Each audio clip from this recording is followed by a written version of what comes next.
Onion movie பார்த்தேன். இப்போ ரீசெண்டா நெட்ஃப்ளிக்ஸ் ரிலீஸ் ஆயிருக்கு. நான் எத்தனை பேர் பார்த்தீங்கன்னு தெரில.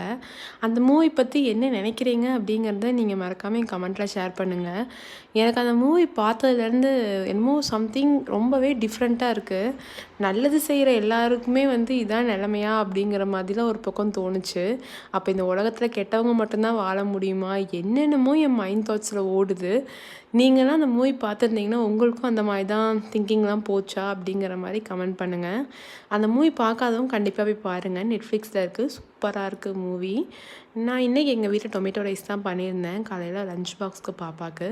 எங்கள் வீட்டில் பாப்பாவுக்கு ஒரு சில ரைஸ் பிடிக்காது, ஒரு சில ரைஸ் பிடிக்கும். அந்த மாதிரி தான் பெரிய பாப்பா அந்த மாதிரியே வளர்த்துட்டேன். அவளுக்கு பிடிச்ச மாதிரியே செஞ்சு கொடுத்து அவளை க்ரோ பண்ணிட்டேன். குட்டி பாப்பா எதாக இருந்தாலும் சாப்பிட்டு அப்படியே பழகிட்டா.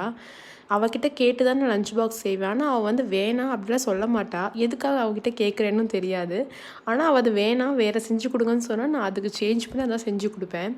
ரீசெண்டாக இப்போ இன்ஸ்டாவில் ஒரு ரீல் பார்த்தப்ப ஒரு டாக்டர் சொல்லியிருந்தாரு, நீங்கள் குழந்தைங்க கேட்கறத செஞ்சு கொடுக்கறத ஃபஸ்ட்டு நிறுத்துங்க. அதனால தான் அவங்க ஃப்யூச்சரில் கண்ட கண்ட ஃபுட் ஐட்டம்ஸ் அதெல்லாம் சாப்பிட்டு பழகுறாங்க. அதை நிறுத்திட்டிங்கன்னா எல்லாமே சேஞ்ச் ஆயிரும்.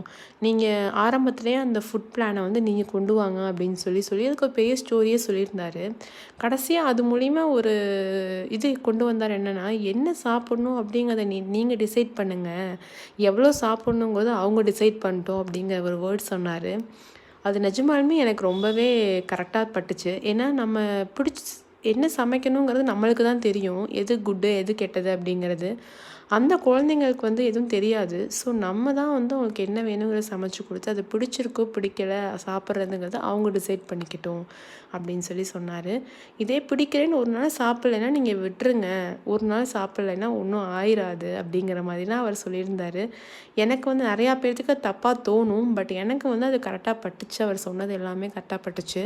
ஸோ ரீசெண்டாக இப்போ 1 வீக்காக நான் என்ன பண்ணுறதுன்னா, அவகிட்ட எதையுமே கேட்குறதில்ல. என்ன லஞ்ச் பாக்ஸ் வேணும் எதுவுமே நான் கேட்குறதில்ல. மார்னிங் ஆஸ் யூஷுவலாக எழுந்திரிச்சி குக் பண்ணுறேன். பட் அவள் அதை அக்செப்ட் பண்ணி சாப்பிட்டு போய்க்கிறா. எனக்கு சீரியஸாகவே இவ்வளோ சேஞ்ச் தெரியும் அப்படின்னு நம்பவே இல்லை. நீங்களும் உங்கள் குழந்தைய அப்படி தான் ஸ்பூன் ஃபீட் பண்ணுறீங்கன்னா மாற்றி ட்ரை பண்ணி பாருங்கள். ஒரு 1 வீக் மட்டும் இதை ட்ரை பண்ணுங்கள். கண்டிப்பாக ஒரு பெரிய டிஃப்ரென்ஸ் தெரியும்.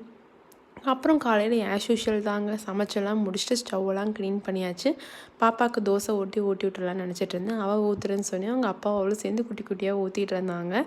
அது சும்மா காமெடிக்கு ஊற்றிட்டு அப்படியே எடுத்து போட்டாச்சு.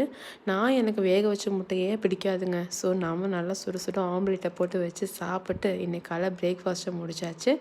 லஞ்சுக்கும் இதே சாதம் தாங்க.